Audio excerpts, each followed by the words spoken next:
Right, you lot, welcome to the beautiful, as Andrew would say, Blundells Fishery, where we come to catch some skin bobs. I mean, I've spent this month, or this winter, and the last 4 or 5 winters, targeting little twisty, pain in the bum skimmers that are so important at silverfish matches up and down the country. The bread and butter fish, the 2 to 6 ounces that you literally catch everywhere, and they form a massive bulk of your weights when it comes to silver matches up and down the country. And they're such a tricky fish to catch. They can be an absolute nightmare. You can have hundreds and hundreds of them in your peg, but if you don't get certain things right, you simply catch nothing.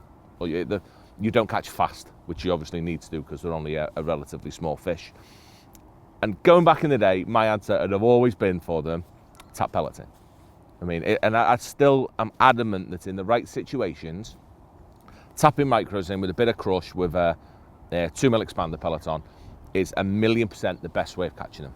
It just is, as long as you've got the right depths. However, as soon as you exceed, I'm going to say 6 foot, things can become very tricky in doing that, because it's really hard to keep them on the bottom. It's really hard to keep your bait tight. It's just a tricky way of fishing. And because of that, it just makes things a little bit pongy sometimes when it's a bit deeper, which this is the perfect example today. Also, what you have to bring into it is that fishing with really delicate pellets that I like doing, you tend to miss out on other species first.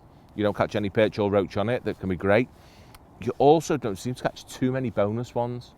It's weird. It's almost that the ones a pound plus don't really like it. You've got to fish in a bit of a different way with a bit more positive pellets to catch them.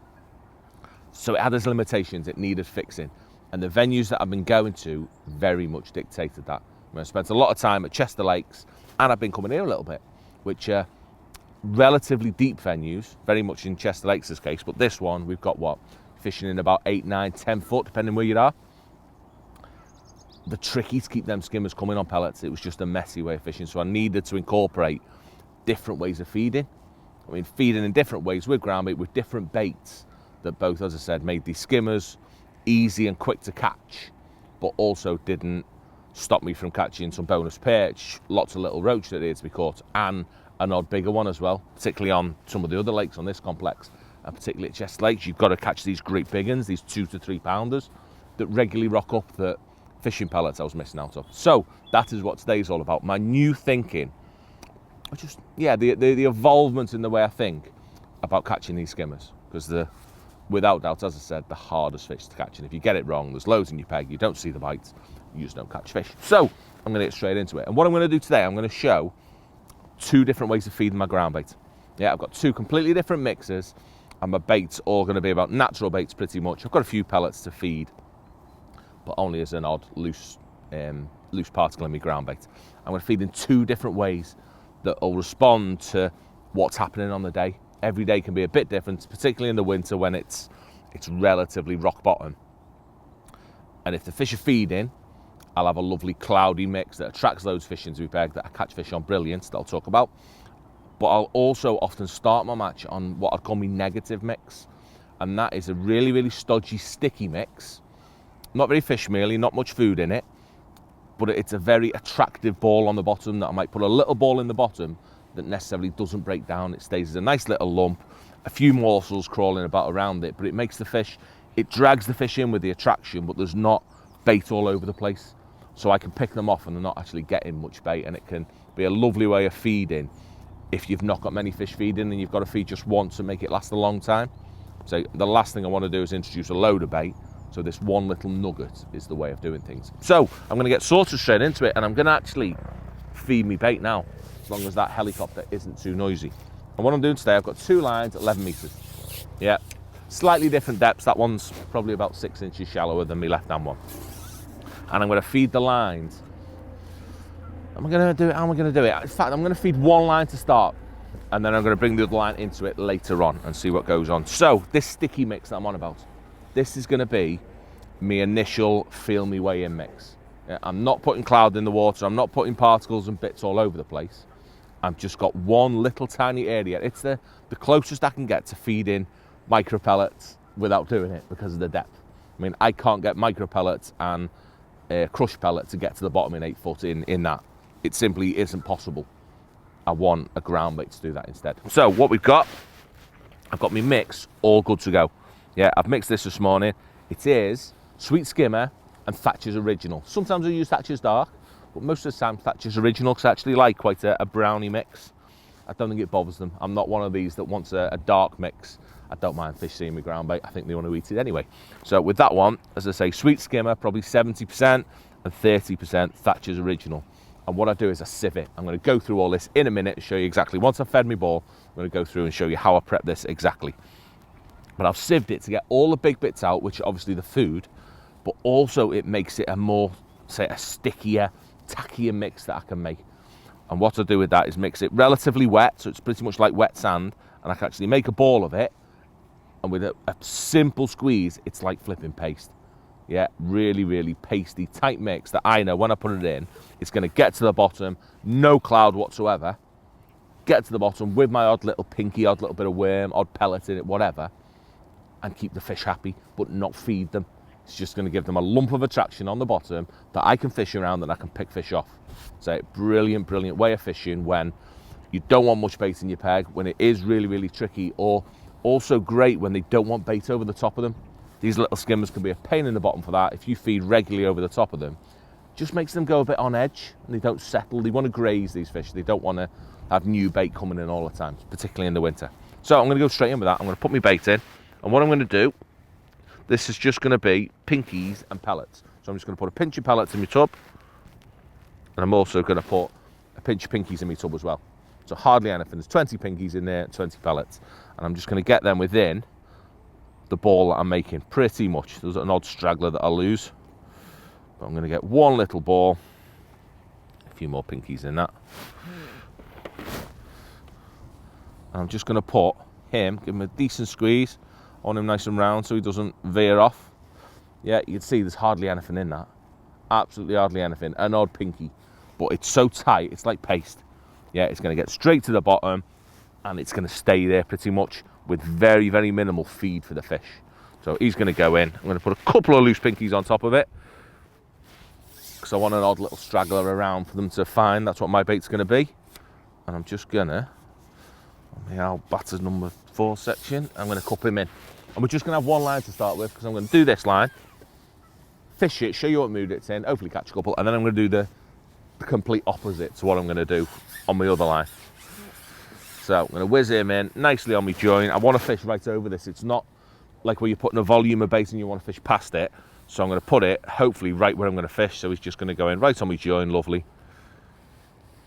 And I'm hopefully going to fish right over the top of him in a minute. But I think this is the perfect time. I'm going to whiz off my box and I'm going to show you exactly what I mean by sieving it and making the ground bait as sticky as possible. So baity bit, and I'm going to run through both mixes while I'm down here because I'm old and I don't want to be back on my knees later on. So I'm going to start with my F1 mix, my crushed pellet mix, the one I want for me pellet way of fishing, my cloudy ground bait. And this one is the easiest mix in the world to make. Yeah, simply, I'm not going to put much, I'm going to put that much in. Tiny, tiny little bit more. Tiny, tiny little bit, no point wasting it. And this is the easiest mixing ground bait in the world because you just do that and it's done. Yeah, simple as. I want to make a paste. You've seen me do this loads and loads of times. Literally, it's like that. Yeah? That's how I want it. Absolutely spoiled. But put that over there, that's done in a minute. When we're finished doing my other mix, that one will be exactly right for how I want it. So let me just clean my hands really quickly. And now my posh mix, my sticky mix, the one it's been my best mix definitely by far this winter for the way I've been fishing. And it's going to be, as I say, Thatcher's and Sweet Skimmer. Sweet Skimmer is the one. I mean, full of sugar, dead sticky, nice, non-fish meal. Quite a bready, biscuity, lovely mix. And that's going to be the important one. But what I want to do is sieve it off. So, as I say, I'm about 70% fish meal. I'm not going to make much. I'm going to make about a pint of this again. So I've already got my ground bait made. I'm going to put my Sweet Skimmer in a 1mm flour sieve. Yeah, and get that in. And you can see how lovely and dusty that is. Yeah, we'll really separate in all the biscuits, all the big bits. I want to get them out. In the summer, great. And if I want my mix to be more breaky downy, more cloudy, these need to be in it. But for today, I don't want any of that with this mix. So half of that, nearly half of that, is going in the bin. Yeah, there's no need to use that whatsoever for what I want to do.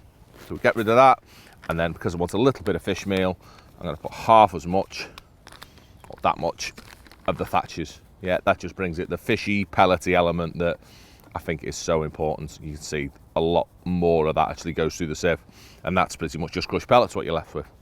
So that is my mix. Simple as, really, really easy. That actually what I've done there, what is it? Nearly a pint. That do for a flipping session, whole session. So a bag of each is going to last you probably 4, maybe 5 sessions when it's that skimmer fishing in the winter. So whiz that up so it's nicely mixed, and I tend to have to mix this one 2 or 3 times because of the amount of bread that's in it. You can't do it in one hit. Pellets are great, they just suck it up. Bread's a little bit more different, so you've got to be a bit more careful with it. So I'm just going to put 2 lots of that in, give it a whiz. And this one needs a little bit more patience, this one, to get this one right. But in the meantime, I'm pretty confident that my pellet mix will be ready already. So that's actually right now, but it's obviously going to dry out. So I'm going to whiz that off really, really quick.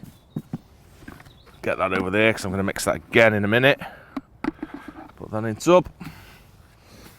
And that quick, what's that been? 2 minutes, 2.5 minutes at the most.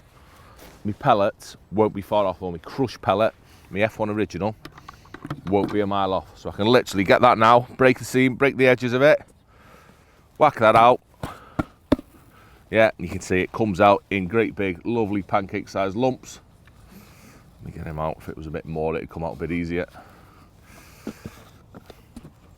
But that quick, that's good to go. Yeah, that's how I want it mixed. And I literally just push it through my riddle now, really, really quick. It takes absolutely nothing to get it all through. And I'll do that normally before I leave in the morning. And as quick as that, them big bits, that is done. Yeah, absolutely beautiful. It's what I need it to be to get to the bottom. Just a lovely, lovely fine mix. The easiest ground bait on the planet to make, but not the most versatile when it comes to deep water. So he's done. This one now probably needs a little bit more. Yeah, that needs a little bit more water now. Again, half as much water it probably takes this. Which again makes that lovely, lovely sticky mix. And that quick. This is how ground bait should be. Should be nice, quick, easy to make like this. This is how we want it. And with that one, you tend to find you get a few balls on this one. You get a few lumpy bits that won't go through. So be a bit more delicate with this. Don't ram it through the riddle like you do with your crushed pellet. Try and let this one go of its own accord. You will have a little bit of waste on this one as well. Not too much though. So push as much as you can through. Yeah, we're going to get all of that. All good. And that, as simple as that. What's that been? Less than 10 minutes. Less than flipping 5 minutes, I'm going to say. I've got my 2 mixers. Good to go in amount, pints of each, plenty for the day's fishing. But as I say, what that gives me, it gives me my mix that won't get to the bottom in a ball because it's just purely, pretty much purely crushed pellet on the F1 original. And then I've got my mix that if I want, I can add a little bit more water to it even, but I can make that lovely, that pasty mix that I'm talking about that I know is going to get straight to the bottom, not break down and make them fish pick off it. And by having the 2, it's going to tell me on the day which by far is going to be the best because one definitely seems to outscore the other. So, with enough faffing about, let's go and catch some fish.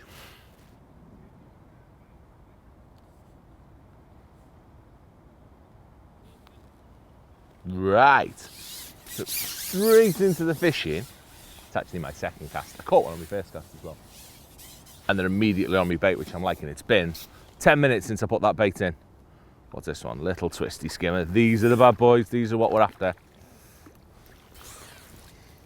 The most nuisance, trickiest fish in the world for catching is these. There is no harder fish to catch, I'm going to say. Right, let's get him in. Let's get him back in the net. And as I said, that's starting over my sticky mix. I mean, and I'm confident that'll still be, after 10-15 minutes while we've been sorting some bait out, that will still be there. Yeah, so I put my bait in and I'm going to fish that out. I'm going to spend 5 or 10 minutes now fishing it, talking to you lots. But first, I want to have a quick babble about rigs and things like that. Because I've got 2 very different rigs for what I'm doing. And on this one, I've gone really positive because I need to be, I've gone heavier. Not positive, I'll explain what I mean by that in a bit. I've gone with a heavier float, I've gone with a gram. I've gone with one of Jakey's, I've gone with a Preston Power on that in a gram. with a positive bristle. Yeah, I don't want little delicate bristles. If I can help it when the wind's like this, it's going to be a bit tricky to see. So I've got a bit more of a positive bristle than what I would use. I'd normally use a Kerry, which is a more delicate bristle, but I can't in the wind stay. It's not going to happen. So decent bristle. Say I'm getting 9 foot, just under 9 foot, 8 3/4 we're getting. So positive out floats, a couple of fine tuners underneath it. But then you can see the shotting on this one, it's me catch anything rig. Yeah, so I want a fairly nice fall. So the bottom end, it's 10s. Yeah, the first 3 are 10s. I've got one on my hook length loops. You've heard me talk about this loads and loads and loads. To straighten my hook length loops out as much as I can. And then I've got 10s at what, 3-inch differences for the first little bit. So it gives me a fairly decent fall. I hate that. I hate it when your float taps on your pole. But it gives me a fairly decent fall, a natural-ish fall, so I can catch some roach.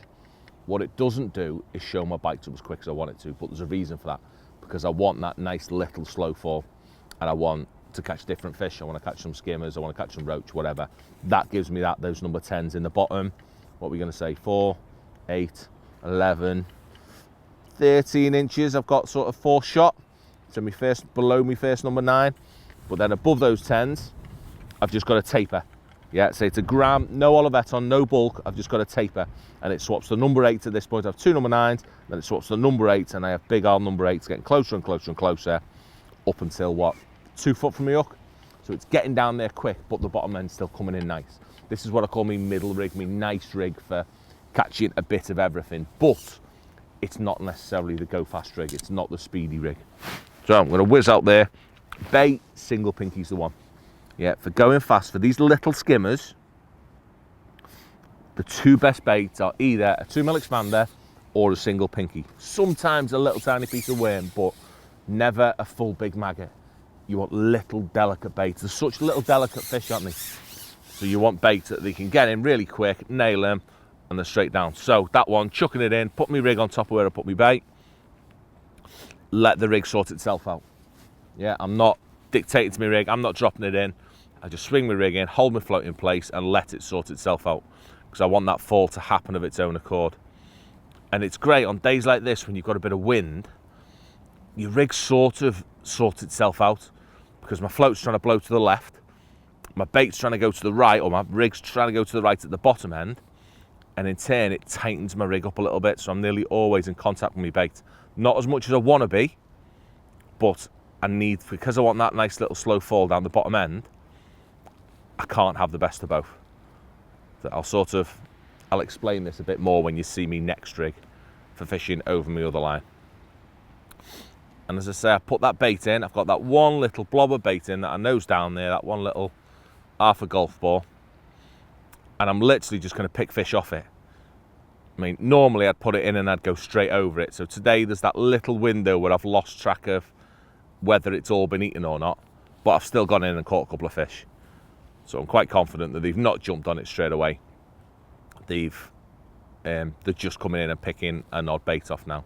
So I actually fished a live match on here for winning ways. Is that a bite? No. Woohoo! I fished a live match on here for winning ways last week on this exact peg, which is why I came back here, because I had a bit of a thinking moment. Let me turn my phone off before Jakey shouts at me. It's that Richard Chapman texting me again. And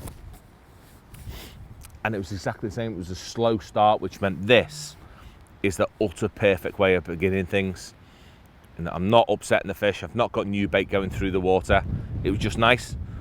And I was able to catch an odd fish over this. What I couldn't do, however, though, was keep up doing it. Because at the beginning of the match, we sat down, it was frozen on the day, and I was convinced the winning weight was going to be £10 I'd have took. I'd have took £12, that's a bite, just lifting up slightly. Yeah, £12 I'd have took, because that was what had been winning, sort of 10 to, no one had caught £15 for weeks.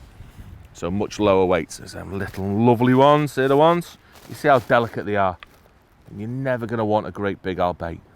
So that pinky is by far the bestest bait.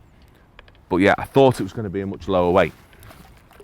So this way of fishing, where I'm just picking these fish off like this, was going to be plenty to get to that, is what I felt. However, people started catching a lot faster. So while this was brilliant, and I could just fish this, top it up whenever I needed to. Whenever I felt there was nothing left, I could top it up with a ball that big, which is what I'm going to do in a minute, just to show you lot what you're not doing in certain cases. I mean, if you wait to lower, so that's a roach on the way in there, or you need to catch an odd big bonus fish and not many other fish, then this is by far the best way to fish all day long. I mean, if 10 pound was my target weight, this is what I would do from start to finish. I wouldn't come off it. If I need to catch a lot faster, however, which is what comes into it with these skimmers, on the day when I was here, it fished really well. And I could tell that from people around me were just catching quicker than me, simple as. I was the one faffing about a bit. I didn't feel like my feed was correct to draw big numbers of fish in my peg that would potentially feed in. But also, more than anything, I don't feel like I see anywhere near as many bites on this rig. I don't see bites as quickly because they've got that bit of slack line at the bottom. They're not registering as quickly as they are on the float because of those little droppers. I don't feel like you're very efficient because my rig's almost wrong for fishing in this way, because what I planned to do is loose feed over this line. It wasn't right on day loose feed, so I ended up fishing this rig over a really tight area of bait, and because of that, the fish aren't moving very much. You can imagine my bait's on 6-inch square on the bottom. So these little skimmers, they're not whizzing around my peg, they're staying very, very condensed on that little bit. So if anything, this rig wasn't necessarily right for catching them quick. It'd have been brilliant if I could have loose fed and they were moving through my peg everywhere. Then I'd have caught loads on it and I'd have seen bites a lot quicker. But on the day, it weren't right at all. And what I had to swap to was something that had more cloud in the mix. That what it is about then. Just see lovely lift, which shouldn't be happening. You know what I mean? I'm not fishing a bulk close to my hook or anything. So those fish have got that bait in the mouth for a long time before I'm seeing them. Lovely, lovely, lovely little skimmer. What are they? 3 ounce? Give me 3 ounce, JK. Skimmer specialist. So they just add up beautifully. But what I'm going to do is top up. I think I've lost track of it a little bit. And we're going to talk about my other line as well. Because as I said, if it's better, you need to identify that and have your other option covered. So what I'm going to do, I'm going to top up my other option as well. In fact, I'm not going to top it up. I haven't fed it yet. I'm going to feed me other option for the first time with my crushed pellets.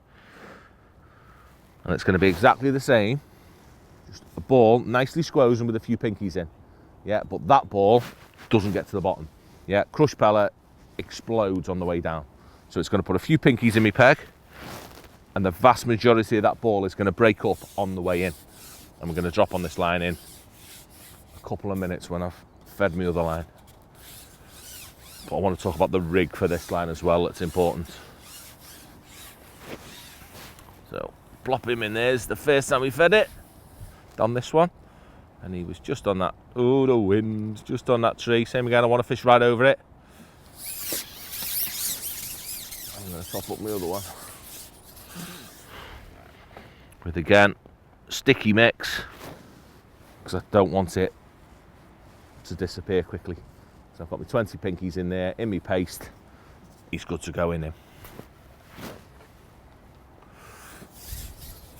And hopefully that'll draw a few more into my peg while I give it a little rest. So I'm just going to give that 2-minute rest. Oh no, a bit longer because I'm going to talk about my other line now. I'll put him in. And let's have a little look at my other way of feeding, depending on the day. So you need both. And you need to have both options covered and drop on whatever one's right, depending. It can change throughout the day even. If it's a really tricky hour, drop on the left-hand one, on your stodgy mix. If it's fishing really well, then your right-hand mix comes into it. So this one really quick. I'm not going to mess about too much with rigs on this one. Different float. Pellet style, slim. That's one of our F1 finesses. Slim carbon finesses. The float that I use for 90% of me fishing. That style of float. Decent bristle again, because of the wind. I would like a lighter one, but the wind's not letting me have that. And it's a 0.75. Little bit shallower there. I've got about 7.5 foot. But 0.75 float gives me loads and loads of shot down the bottom end to keep it where it want to be. But this one, we've gone big. Yeah, very similar shot in, but big shot. Yeah, number 9s. Massively, massively important. I've got my number 9, again, on my loops and my hook length. Yeah, put it on my mainline loop. It just closes that loop up, makes it nicer, but it is showing them bites up. This is what's taught me so much over the years, is by having that number 9 so close to my hook all the time when I'm fishing static baits on the bottom. The closer you can get it to the hook, the more bites you catch, the more fish you catch. Simple as the end. That is what happens, because you see more bites occurring quicker, which is so important with these skimmers. See, the last couple of bites I've had on that left-hand one have been lifts. Yeah, them fish have had that bait in their mouth for, don't know, 5-10 seconds potentially before they give me that lift, more than likely. I don't want that happening. Yeah, because if that happens with 10 fish, then all of a sudden there's a lot of time that can be spent fishing instead of waiting for the bite to develop. Yes, I do want to be efficient and come back with a fish, but I want to see a bite as soon as it happens. But we'll see. So this one, straight in over me crush pellets. This can often be a really fast way of bringing them in as well, because you've got that cloud. It attracts the fish really quickly into your peg, this one, if they're feeding. But identify that first. Yeah, see what you're catching on the other one. See what other people are catching. And if you're starting to think, oh wait there, my mix is a little bit too plain, sort of, too safe, then by swapping to this, that indication straight away. I've just got to settle. It's my first go on this, so I've not actually checked this float yet. And with the waves, it's a bit all over the place, but I'm happy. He's in. He's right over it, and the bite should be different now.